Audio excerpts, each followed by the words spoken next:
You're listening to the Just Japan podcast. Everything you want to know about Japan.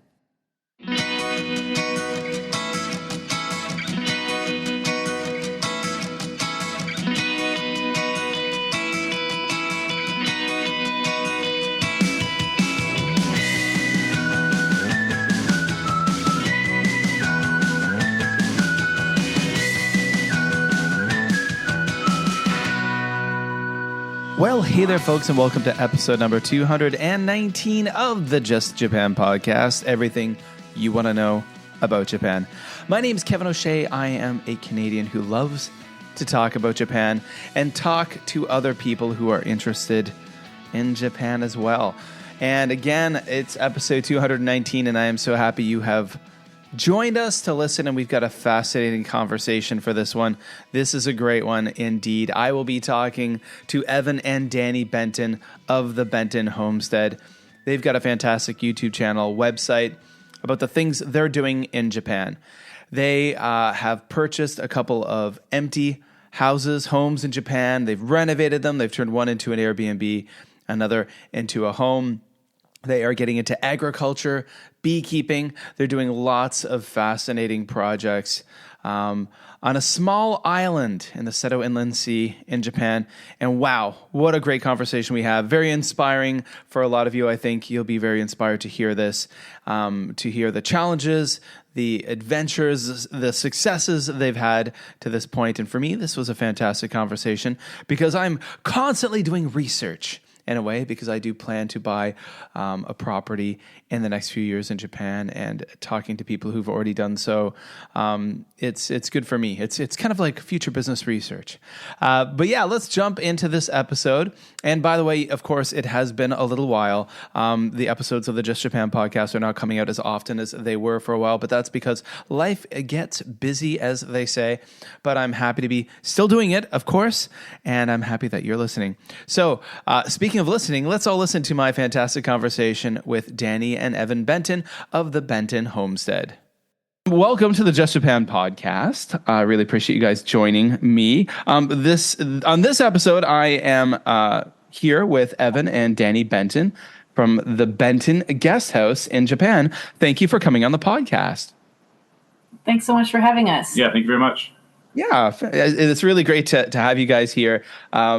I've done 220 some episodes of this podcast, about 220 episodes, and this is the first time I'll be talking to people who have renovated homes and have kind of started, a business that kind of is connected with that. So, I was wondering if you could maybe just, give the listeners a little introduction, a little bit about who you are and where you are.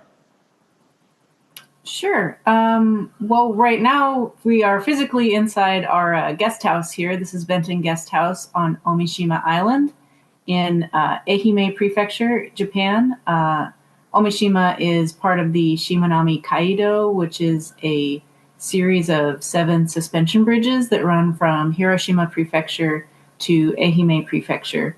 And we are right about in the middle of that. It's a very popular area for bicyclists. Okay. And maybe you can take over. So we're here on a business visa, which means that we started our own business. We actually incorporated a business, and we had to fund it with a certain amount from our own pockets that we were able to finance by selling our home back in the States. And our business is doing this guest house as an Airbnb and also agriculture. Farming. So we're focusing on honeybees right now, and also other vegetables and things. And we're trying to do that in regenerative or sustainable, natural kind of, all of the above with that. And we hope to be able to offer classes and hands-on experience for people coming to learn about that in the future. Cool. Wonderful. These are all things that speak to me. I do have another podcast, not this one, but I have one called the Nature Talks podcast, which is all about environmental education, which is my 9-to-5 job. And not the podcasting part, but I podcast about what I do. And I love all that stuff so much. And I can't wait to talk to you guys about that. So so you're both from the United States. Mm-hmm. You're in Japan. And I guess I'm wondering, how did that happen? How did you get to Japan? I guess, every person I talk to has obviously very different stories, different trajectories. For some people, they decided to come as an English teacher and they never left. In my case, I met my Japanese spouse while I was teaching in South Korea, and then, never planned that, ended up in Japan. How did you guys find yourselves in Japan? I believe from what I've seen on your YouTube channel, you were in Mexico as well, but how did Japan happen? Well, I did the English teacher thing back in 2006. So back when it was the year right before Nova went bankrupt, if you remember that. That was sort of I do remember that, yeah. Yeah. So that was when it was really easy to become an English teacher here. And I came here actually in 1998 with a high school trip. And so that was my first experience with the culture. And I just really enjoyed learning languages. And so the only languages that our school offered was Spanish and French. So when I went to college, I decided to study Japanese really arbitrarily because it was the first country I had visited. Okay.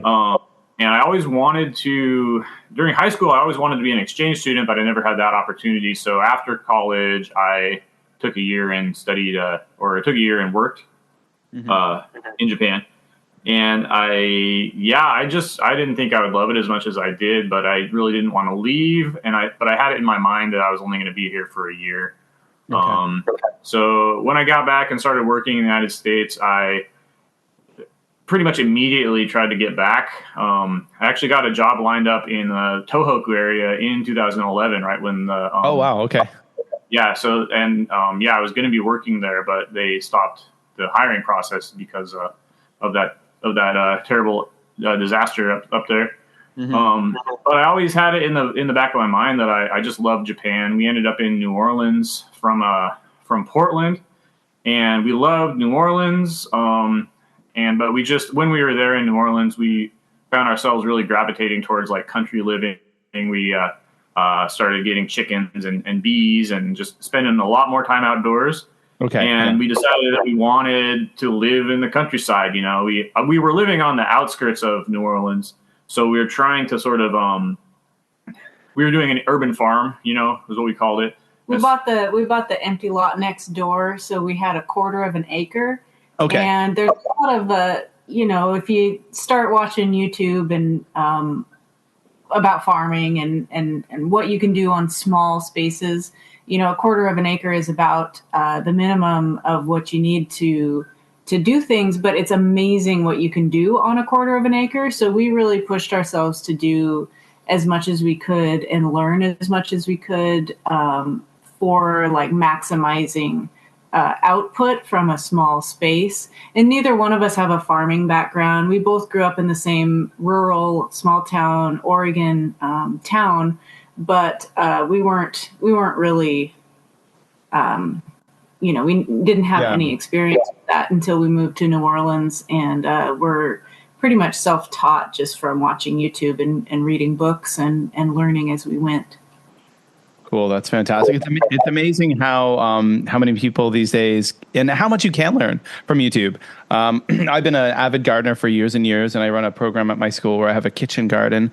I run with primary school students, and I'm still always leaning on YouTube, especially Joe Gardner, Joe Lample. He's the Joe Gardner podcast. I'm a big fan of him.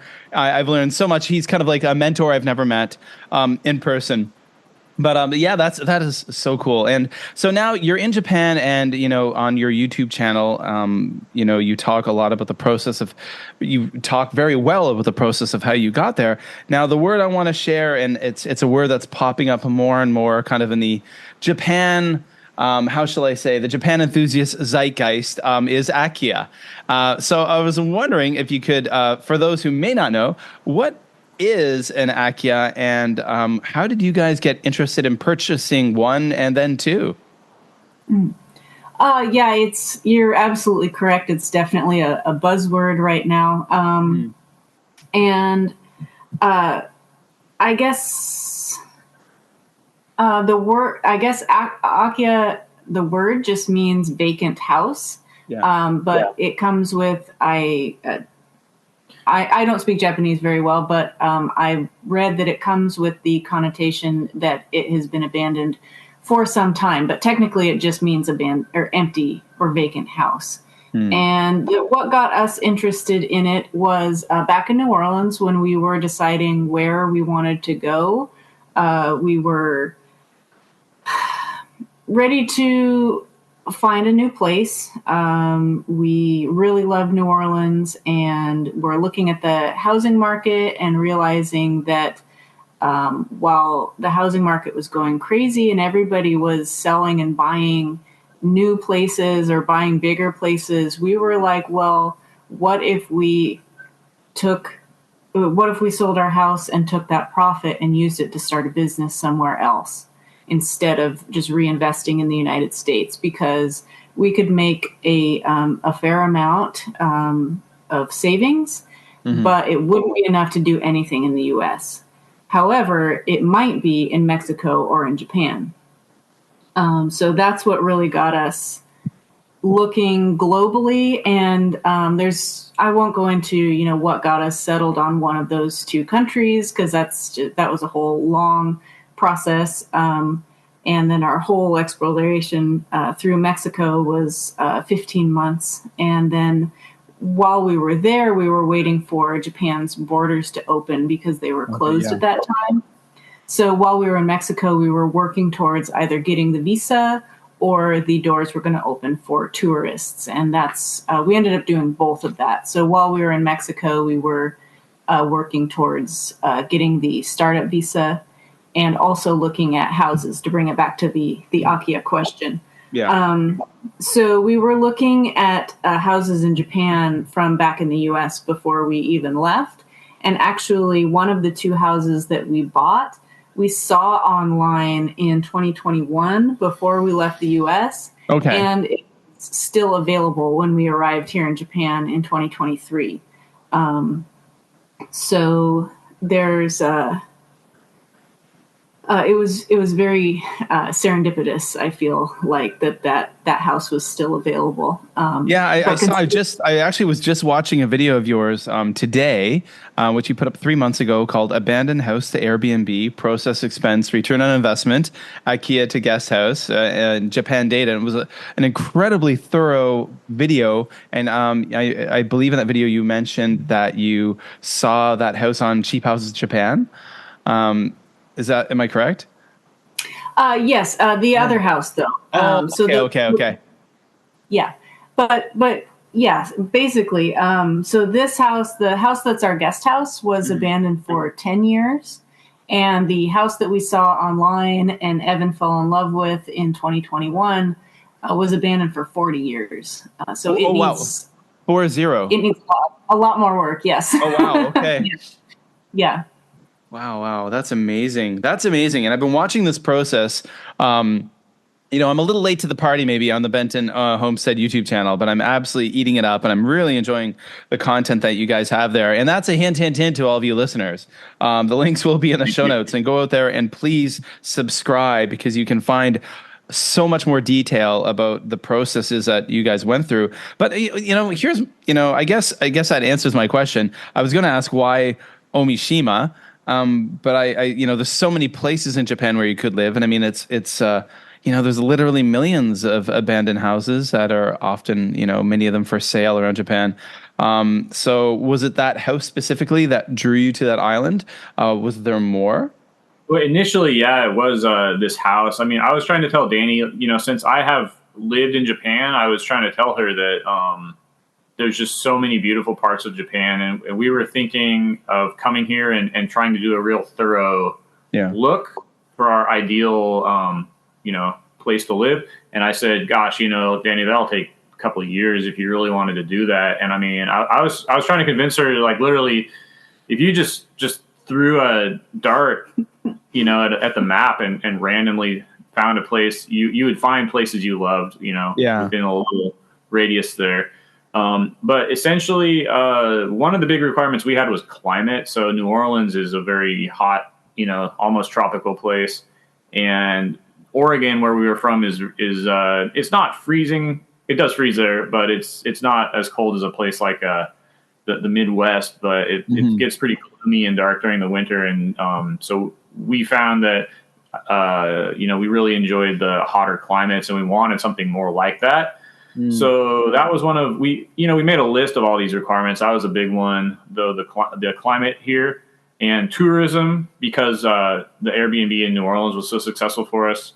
And then also we were looking at places that offered the startup visa. So that's not offered by the national government of Japan. That's offered by the local municipalities. Some prefectures and some cities offer a startup visa, which is basically just a short 6-month to 1 year visa that is like a prep for the business visa, for getting you your licenses and whatnot. Because a business visa basically depends on the funding that I mentioned, but you're also coming up with like a business plan. So we had to come up with that business plan and also come up with like the licenses and potential customers and that kind of data that we could give. And then our city, Imabari City, like gets all that together and like essentially sponsors us or writes us a letter of recommendation that we take to immigration. Anyway, we came up with a list of, in addition to the house, it was climate, tourism, and the startup visa availability were our 3 big criteria. And that narrowed it down to pretty much 2 places. Yeah, two places. Imabari City here, and then Oita Prefecture, which is on Kyushu, northern Kyushu. And so what I did was once we had narrowed it down to those 2 places, I wrote to every little government body I could find, and to see what kind of response I would get. And Oita Prefecture, and actually broadened my scope out a little bit to see if there were any more. I think I wrote to every like town in like southern Kyushu, as well as this part of Ehime Prefecture in Shikoku. And just to see what kind of response I got. And Oita Prefecture, since I mentioned that honeybees was one of the things we were thinking about doing, the guy who wrote back to me at Oita Prefecture actually said there are no flowers in Oita, and so we couldn't do bees there. What? Okay. Yeah. But basically, Imabari they were overwhelmingly very welcoming from as soon as we wrote to them. They set up a Zoom call with like 13 people. Yeah, like within a week. Yeah. So Imabari City they've been very happy to have us, and it was really heartwarming when we first reached out to them, and that was another really big just draw, was just the way that the government officials that we interacted with, the way that we treated us just from the get-go was really very welcoming. Yeah, that's one of those things that I find very fascinating. I have this conversation often with my wife about the the future plans, my post-teaching career plans, and moving back to Japan and retiring in Japan and these kind of things, and hopefully moving back to Japan before I retire. And, I'm always constantly showing her different houses and ideas and stuff of moving to kind of more rural areas. We were kind of looking more towards Hyogo or Osaka Prefecture because she's from Osaka. Her family's still there. So we'd want to be somewhat relatively close. But, tourism is one thing we talk about. We need to be somewhere where there's tourism, kind of for my ideas. But, she's also often made the comment that some small towns, some municipalities are definitely not welcoming of outsiders. I think one of the things from listening to many episodes of the Seek Sustainable Japan podcast with JJ Walsh is that a lot of the success stories I hear on that podcast, and you guys were also on that podcast, there are definitely cities, municipalities out there that are welcoming, and I guess that's the key, is to find those places where they're kind of welcoming with open arms, people coming in to kind of repopulate, resettle, and kind of boost the economy up. Mm-hmm. Yeah, I've heard a lot of stories of that too, about people not feeling welcomed in the rural areas, but it just hasn't been our experience at all. And we've actually talked about that and thinking, like, why is that? Why has Omishima and Imabari City and just this whole area felt so welcoming to us? And it's possible it's just because even though it has the benefits of being in the countryside, seaside, really rural living, there's population of 4,000 on our island. It also is, it's a thoroughfare for Japanese and foreign tourists riding their bicycling across the bridges. So possibly it's because, they're used to people traveling through, they're used to seeing foreigners, even though it is such a small village. Yeah, absolutely. I think so. I think that definitely that would make sense. I mean, if they're used to having so many tourists coming through, I guess they're happy to have people there who are setting up more infrastructure that's going to benefit that. I guess you've already mentioned about the visas, which is really interesting. One thing that kind of crosses my mind sometimes, or when I talk to people, and I think there was somewhere in a video I watched, Danny, where you had mentioned this, where just owning a property in Japan doesn't mean you get yourself a visa. And I think there's a lot of people who maybe have, how shall I say, not well-planned aspirations of buying an older home in Japan, not realizing that you can't just move to Japan because you own a home, but you do need a visa. So did you guys find that process like really challenging, or did you get lots of support from that really welcoming municipality?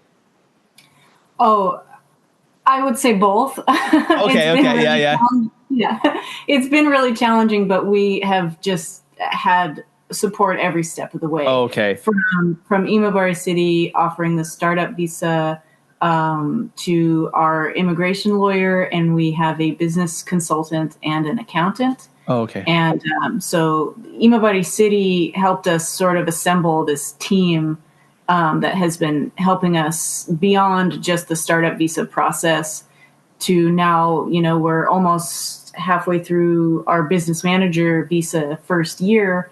And we have this little team of professionals that's helping us. Well, that's very cool. It's really neat to have that support network.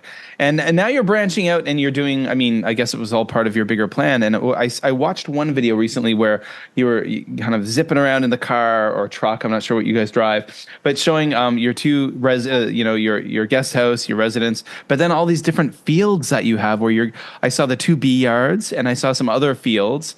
So how did that happen too? Like, I'm curious about getting those properties, like for the bee yard or for different places where you plan on having some agriculture happening. How did you connect with those plots of land? Different ways. I think you can cover this one. So our contractor, one of those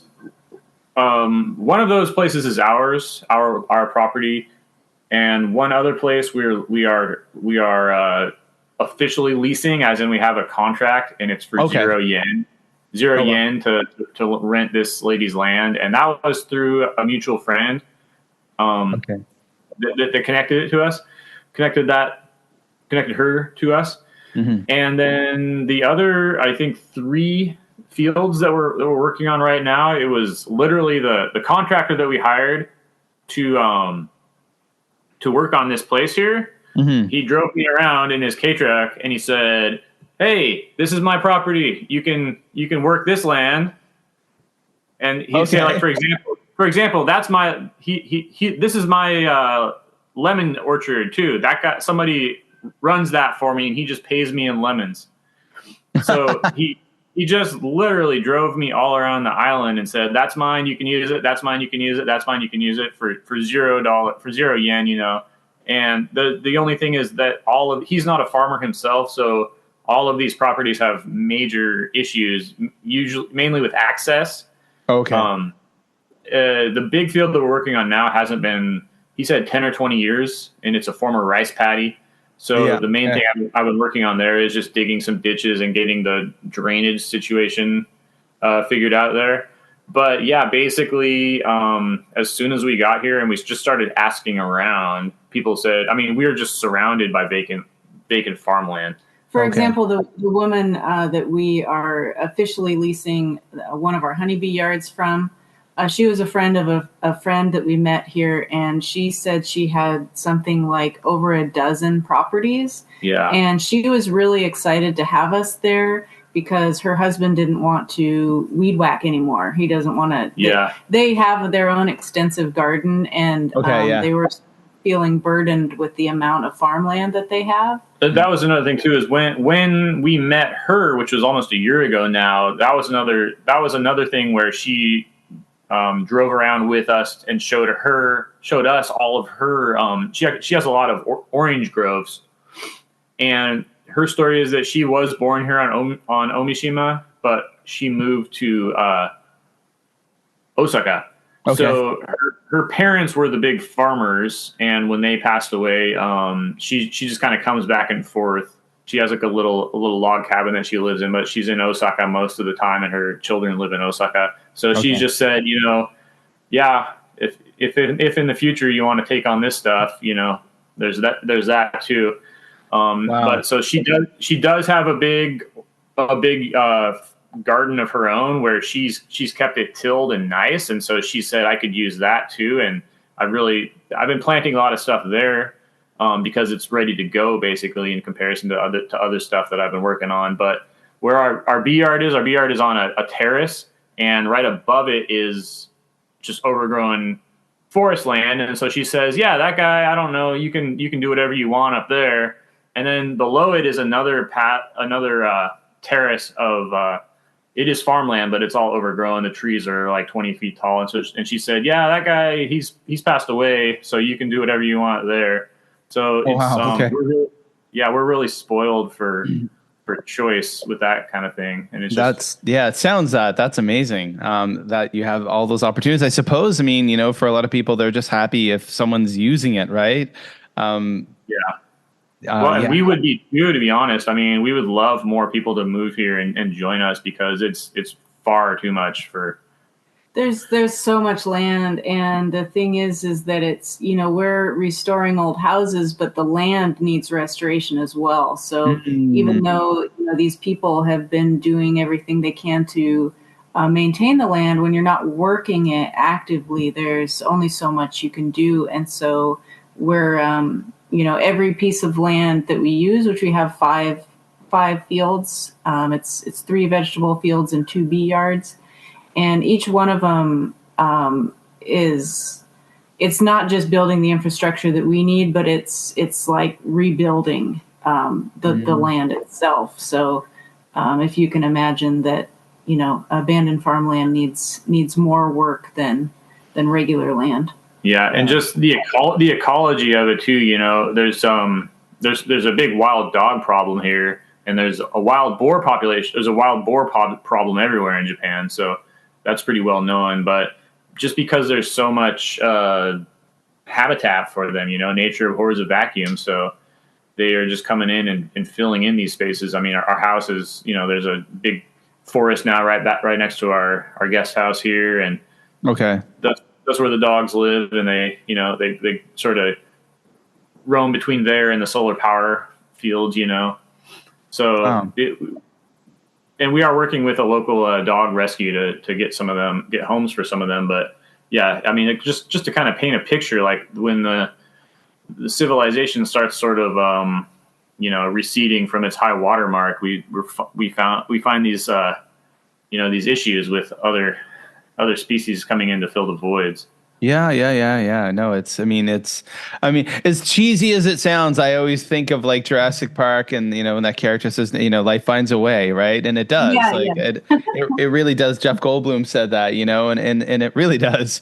That's one of the things that interestingly enough, the learning curve I'm dealing with. It's my first year living here in Malaysia, and I teach at an international school, and I'm apparently the first teacher. This is what the maintenance staff who've been working here for many, many years have told me, that I'm the first teacher they've met in a long time who's like really passionate about gardening and kind of small scale farming. And I live in an apartment. I just have a balcony that gets like an hour of sunlight a day. But now I've got this big playground at school. I've got this giant, and I asked for garden beds, and they just build me raised garden beds, and it's just like, yes. But now I'm dealing with things I've never dealt with. We have all kinds of monkeys here. We have these lovely, cute, adorable monkeys that are called dusky leaf monkeys, and they leave everything alone. But we've also got macaques like you'd find in Japan. And they ravaged my tomato beds. They waited until all my tomatoes started to grow, and then each morning I'd come to school and find tomatoes laying on the ground with bites out of them and half of it gone. And so it's now I'm in the process of growing more tomatoes, but I've got to figure out how to try to monkey proof that area of my garden. So I suppose things that you have to, combat are, and I think I saw in some videos that you had posted on your YouTube channel, you'd mentioned like the wild boar fencing and things like that. And I suppose those are things that maybe in the past didn't have to be there, but they have to be there now. Right. Yeah. It's really interesting. Yeah. So I'm curious about the bees, because I do have a little bit of a background in beekeeping, not a lot, but I did work at a school where we had a beekeeping program, and we had beehives on the roof of our school, and I got to dabble in that for a while, and I really enjoyed it. So what are your, I know that you once you moved in, you bought a bunch of beehives. What are your plans for the bees? I'm curious, as a former beekeeper myself.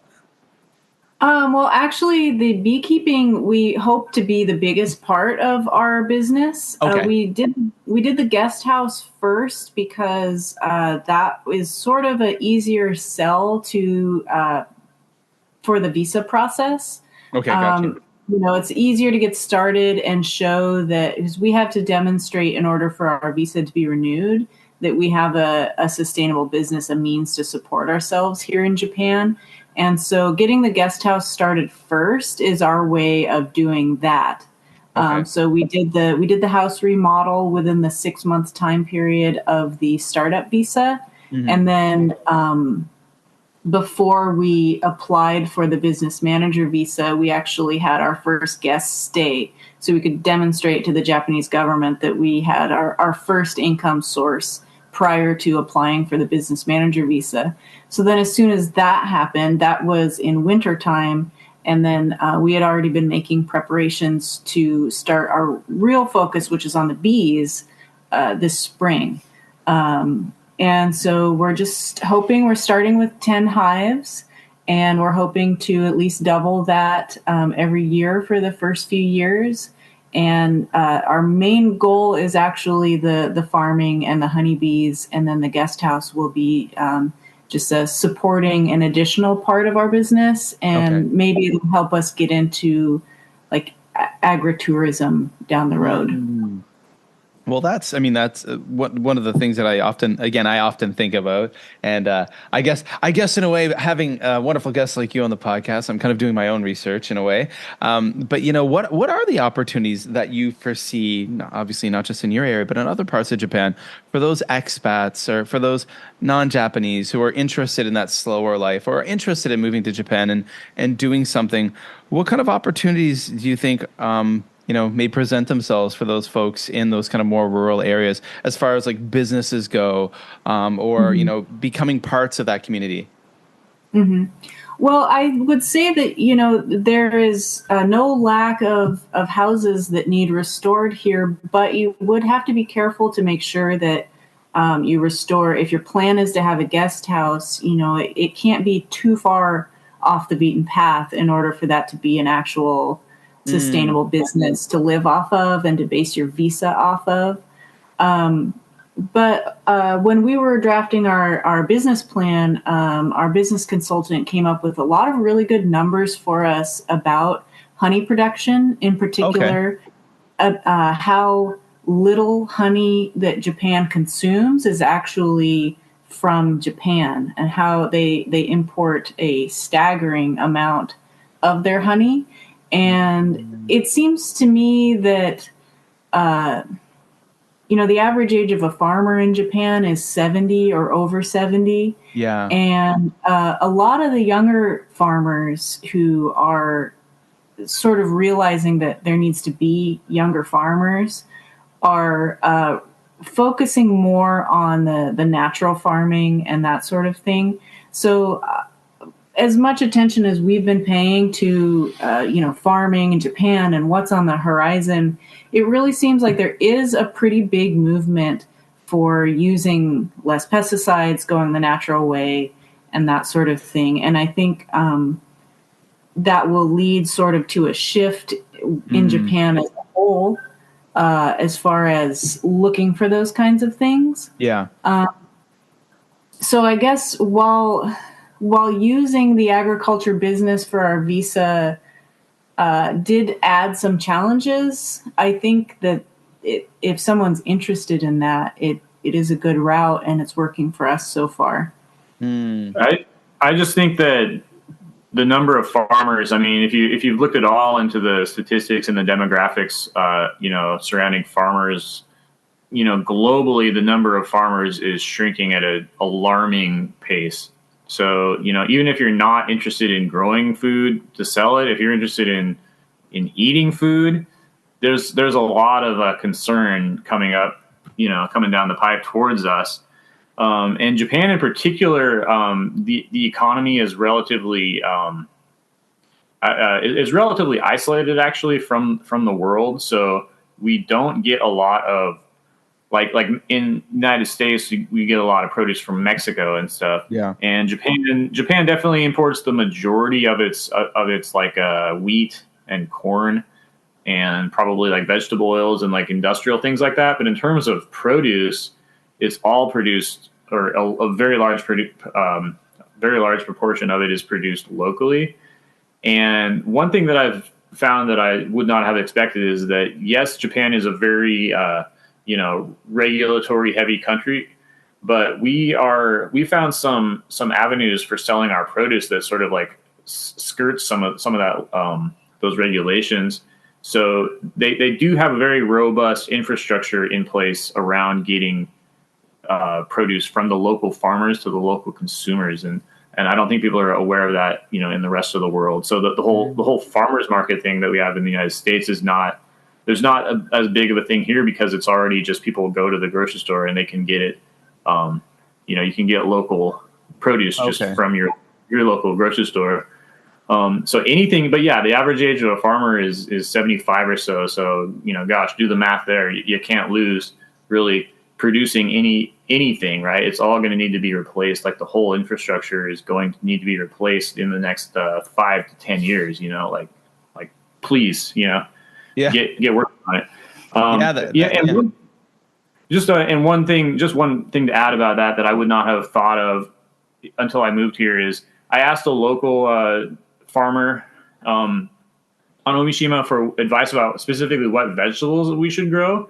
And he basically said, you are a foreigner, so grow vegetables that foreigners want, because you're going to know about that more than we do as a Japanese, So we've got the Japanese vegetables on lockdown. In other words, you go ahead and grow whatever you think your people would want, And so I was a little bit taken aback by that. But one thing is that one of the main sales avenues that he uses is online and mail order. So yeah. So we're not have to worry about there's plenty of foreign bicycle tourists here, but I'm not so sure that they'd want to buy like I don't know, a bag of carrots or something. Right. Yeah. Parsnips. I'm going parsnips and beets. I'm not sure that they'd want to take that to their hotel and cook it up, but but Japan is the type of country where just the shipping is so great here that the postal service and anyway, it's so easy to get them from one end of the country to the other. And it's a country where, geographically, it's like you have like Tokyo and Osaka and Kobe being right there. It's like having New York and Chicago and LA, like all within a few hours of each other, So the market, as a farmer, the market for any kind of like niche or specialty goods you might want to produce it's absolutely there, and that would be, I think, what you want to target. Another thing is there's a wild boar group on the island that hunts wild boar. Okay, yeah. And ships them, and they're all Japanese, but they ship in, like same day, and they actually will show you like pictures of the actual animal that you can buy. And so they're, of course, most of their customers are restaurants, but so high end produce and things like that.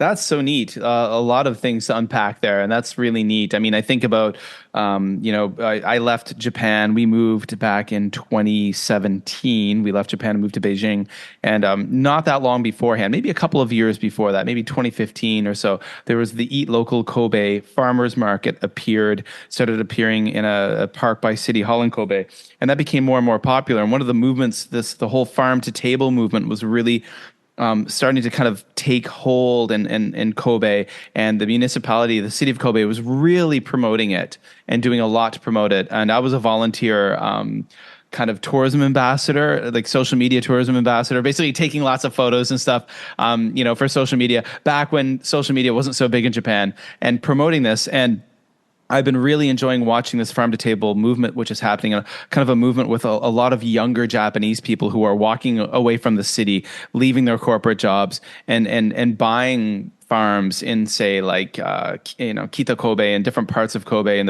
like kind of rural areas. And there's a real neat kind of movement happening. I follow a lot of farmers on Instagram, and I think obviously social media is creating a whole new space for people doing what you are doing and what you will be doing. So it's, I guess, a kind of a new and exciting time to be farming if you're getting into that. Mm-hmm. Yeah, it really is.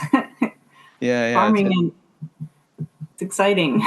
It is. But like, oh yeah, I freaking geek out on this stuff. Like, because again, I'm just so passionate about growing food, especially with children. I actually just spent time at a conference in Thailand doing presentations for international school teachers around Asia about farming, growing food with children, and encouraging them, connecting them with the land, with nature at a young age, showing them where food comes from. And I'm super excited.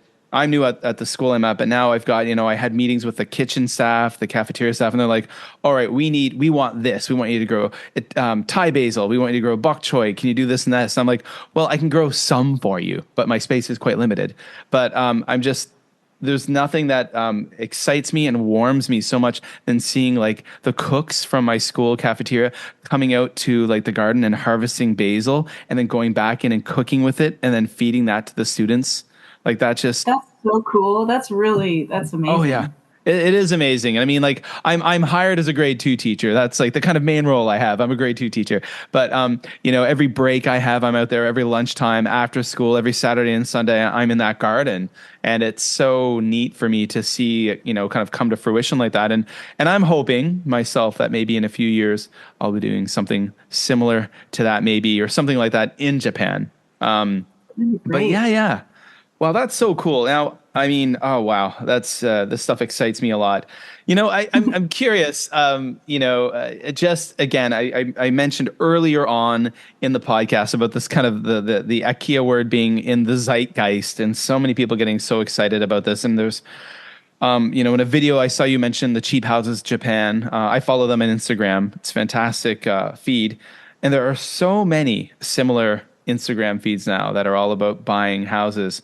What would you say for those who are listening who are thinking, I want to get an older home or a cheap home or a really, really cheap home in Japan? What are some of the pitfalls that you think some people maybe could find themselves dealing with if they don't do their due diligence? Well, I would say there's a lot of pros, and there could potentially be a lot of cons.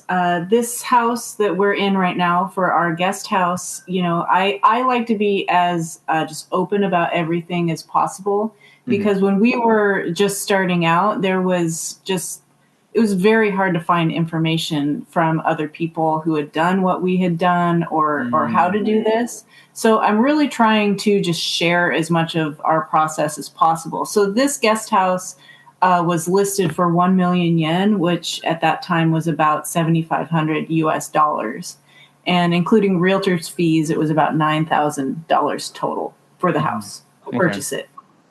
But we chose this house very carefully, and there was no structural issues. There was no roof issues. Everything that we did to this house was cosmetic. Okay. So it would be, one of the biggest pitfalls would be, well, I'm going to buy a super cheap house, but then it needs an entirely new roof, or it had termite damage, or, water damage that needed extensive repairs. There's a lot of things that could go wrong with an old house, but the very affordable ones that don't have those issues are also out there to find. I'm sorry to interrupt. But that's like right there. I just want there's one thing I was actually I have a 14-year-old son, and I was talking to him about this the other day about this whole kind of thing. So how did you guys avoid walking into a house that had those major structural problems? How were you able to find out that the house didn't have, a major leaking roof or, cracked support beams? Did you actually hire or bring in someone like a carpenter or someone who had an understanding of that to look at the house first? First of all, no. At this price point, you're not going to get any kind of inspection. Whatever you're gonna get if you're buying a house for $7,000 is going to be, what you see is what you get. So you have to have some confidence in your ability to assess those types of things. And the number one thing you're probably going to look for is termites. The number two thing you're going to look for is drainage. For a lot of different reasons, you want to make sure there's not water building up around the property. And then, number three is going to be the roof. We did have a few roof problems. We had some tiny leaks in this house. But basically the way it worked for us is we actually kind of had a contractor worked into the purchase price, So we had it was expected that we're going to spend X amount on the house, and then we're going to spend Y amount on this contractor. And the contractor, it's a small island. He is famous on the island. He's the only game in town kind of thing. Well, one of very few games in town for sure. Okay. He was a friend of the seller too. Okay. And he was a friend of the realtor too. I mean, he is a really good guy. He's a friend. He's a friend of everybody. And like I mentioned before, he's now also our landlord with the farms. Yeah. Fields. So, but we had to kind of trust his. We had to take his word for it with a lot of things. So that's going to be something that if you're going to work with one of these small towns like that, you're also going to have to be aware of. Is you're going to have to find a trustworthy person. And Japan is a very high trust society, so that's partly why we're here. Why I love Japan is because shared values and you can trust people in general. We don't lock our car. We leave the key in the ignition. We don't lock the front door. It's like that. It's like Mayberry. But in terms of buying a house and getting the work done, you either have to have experience doing that, which we have some from doing it on our own, or if you're trusting a professional, you've got to be able to trust that professional. And we did try, and we were just helping a guy. We were actually just helping a couple buy a lot here on Omishima from America to build their own house. Okay. As a retirement house, and the husband is a former contractor, and so we actually had a long conversation about how he says that inspection is sort of a scam, but so you don't have to worry about that, I guess, at least if you're buying a house here in Japan at this price point. But you've got to be able to evaluate it on your own and take that. You've got to be comfortable with that level of risk. You know what I mean? And the good thing about the Japanese houses, the way they're constructed, is you pretty much can figure out how they're built just by looking at them, Mm-hmm. And another thing is earthquakes. If a house is this old, it's been through at least one major earthquake, and if it's stood that test, it's probably gonna stand another one, Mm-hmm. But there's not a lot of parallel lines. You know what I mean? As in, sort of, everything's a little bit wonky.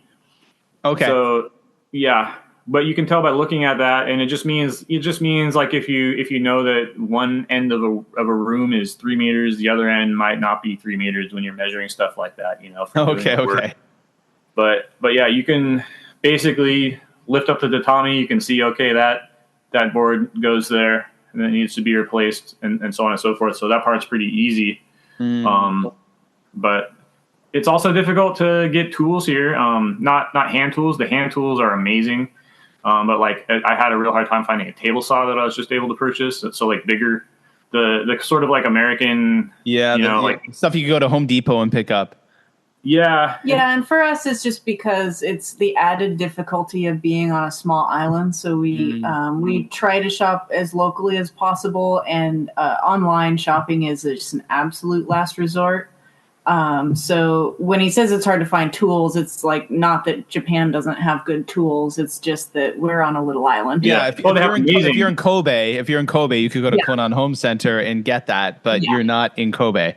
Yeah. Yeah. Well, like we had a weird thing. We were trying to find a chainsaw, and we went into a store that was just, floor to rafters chainsaws, and they were all electric. And I went up to the guy and I said, "Hey, do you have any gas powered chainsaws?" He said, "No, this whole store is just electric tools." Oh, and there's trimmers, and so there's different kind of trends here. Oh, wow. That's interesting. But we've gotten some good tools. Well, not only both houses have come with a lot of tools in the garages. That's another benefit of the abandoned houses. Some might call that not a benefit, but we are putting a lot of the things that were left behind to good use. Almost all the tools that we're using, besides some of the specialty things that we've had to purchase, were here and ready to use. That's fantastic. There's so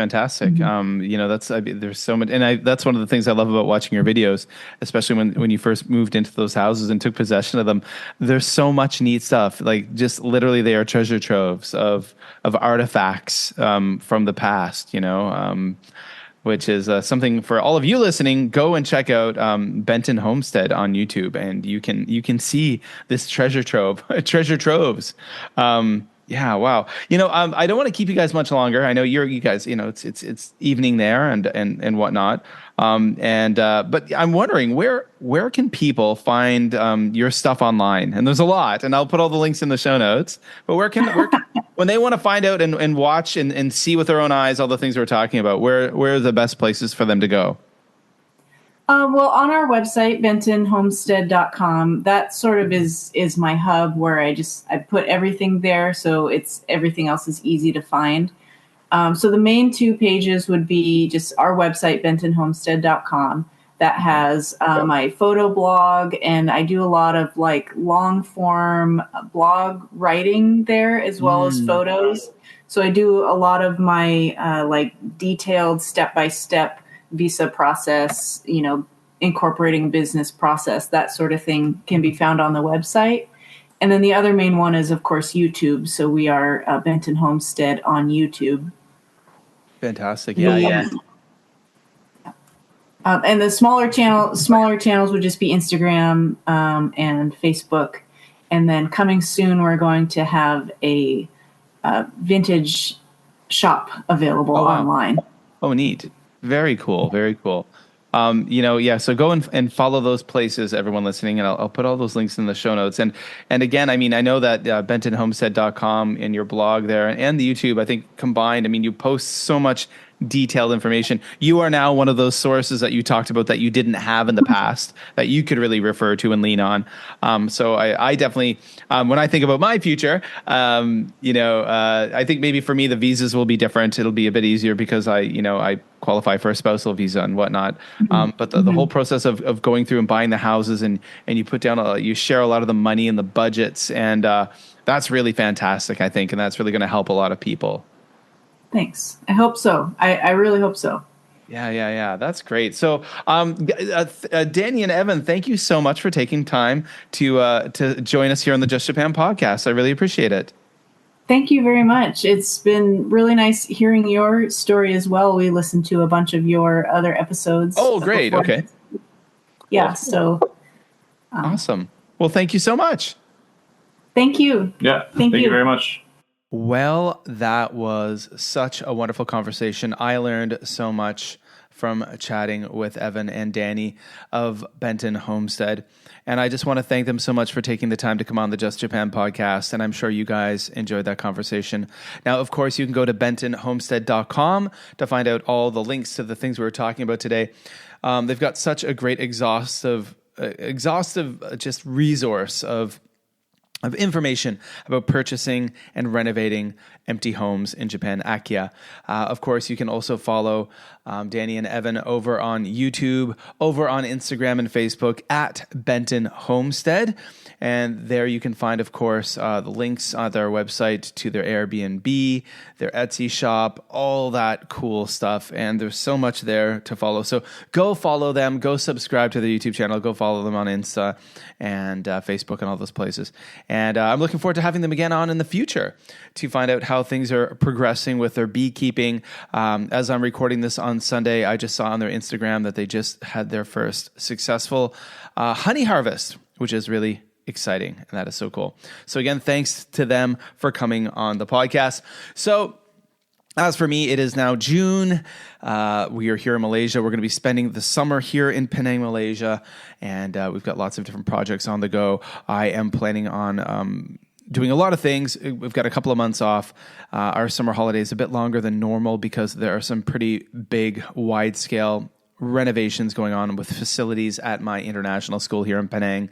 And they're basically going to be kind of knocking out walls and making classrooms bigger and really kind of improving the overall infrastructure of the school. So that's exciting.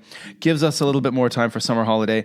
One thing I'm planning on doing, for those of you who follow me on social media, who follow me on X and follow me on the Just Japan Podcast Facebook page and other places, you'll know that I'm an avid gardener. But one thing I am is an avid kind of I'm an environmental educator, sustainability educator at school. I'm also a primary school teacher. But one thing I love to do is connect children with the earth, with nature, with gardening, with food, teaching them the kind of whole farm to table process, where food comes from. I'm also kind of growing, pardon the pun, a gardening program at my school where we are growing food for our cafeteria to be used so students can eat it, so staff can eat it. I'm growing things in a large herb garden so we can use that, students can use it, and staff at my school can, air quotes, raid the garden whenever they want to get herbs, to collect them, to bring them home for their own cooking. And I'm thinking, I'm kind of getting relatively well known for this on LinkedIn. So I am very active on LinkedIn, but not about Japan stuff. That's more about kind of professional things, my teaching, my environmental education stuff that I do, the Nature Talks podcast, which I host, which is another podcast. And I'm thinking, and I think I could definitely make it happen. I'll have the time to write a book about gardening at school, in schools, as an important piece of sustainability education, as a way of taking climate action, kind of a miniature farm to table urban farming in schools. And that's, I think, a book I'm going to put together this summer. And then, I'll, of course, share with you guys this kind of project. If you're interested in gardening and kind of urban agriculture, maybe you'll be interested in it as well. So this is something I've been planning for a while, but a lot of people professionally have been kind of pushing me to do this, and I should say encouraging me. And I think I'll have the time this summer, probably get up each morning and spend an hour or so writing each day, or a little bit more. And it's not going to be War and Peace, not an epic novel, but kind of a bit of a how-to guide for educators and maybe families and stuff like that about how to get kids gardening. And how about to set up a small scale kind of food farm at school, that kind of thing. Yeah. All right, guys. Well, that's it for me for another episode of the Just Japan podcast. I hope you guys enjoyed it. I know, again, I certainly enjoy talking to Evan and Danny. Again, go follow all their links. Go help out the Just Japan podcast. Please give us a rating and a review in Apple Podcasts and Spotify, wherever you listen to us, Amazon Music, all of those cool places. Go follow me on Twitter at Mad4Maple. Of course, the links are all below. Go join the Facebook group, facebook.com/justjapanstuff. There's quite a few new people have come over recently, and thank you so much. It's really great seeing you over there. I'm active there every day. I'm posting pictures of Japan and pictures of here, pictures of things I'm up to. One interesting thing that you guys may see, and if you follow me there, I am now really active in an arm wrestling club here on Penang Island in Malaysia. Never thought I would become an arm wrestler at 48 years of age, but I am, and I'm really enjoying it. It's something I do with my son. Every Saturday we spend the afternoon sparring with an arm wrestling club, and then throughout the week I spend 4 or 5 days in the gym training to make myself I guess, stronger to be a better arm wrestler. Because and I'm a newbie. I'm a newbie, and but it's a heck of a lot of fun. And what a great group of guys! It's one thing I recommend to anyone when you move to a new place is to kind of get out of the expat bubble, the foreigner bubble. And, join a club wherever you may be. If you're in Japan, join a local club, like a running club or a craft club or a martial arts club. Get to know local people. It's such a great way to really make some cooler, deeper connections. My son and I were the only two non-Malaysians in this arm wrestling club, and it's just such a great group of guys. I enjoy hanging out with them. Really diverse, everything from construction workers to educators. It's neat. Oh, well. Okay, folks, that's it for this episode of the Just Japan podcast. I hope you enjoyed it. Hey, wherever you are in the world, hope you're happy, hope you're healthy, and I'll be talking to you really soon. If you got a minute to spare, don't go anywhere, stay right there, 'cause Kevin is about to speak.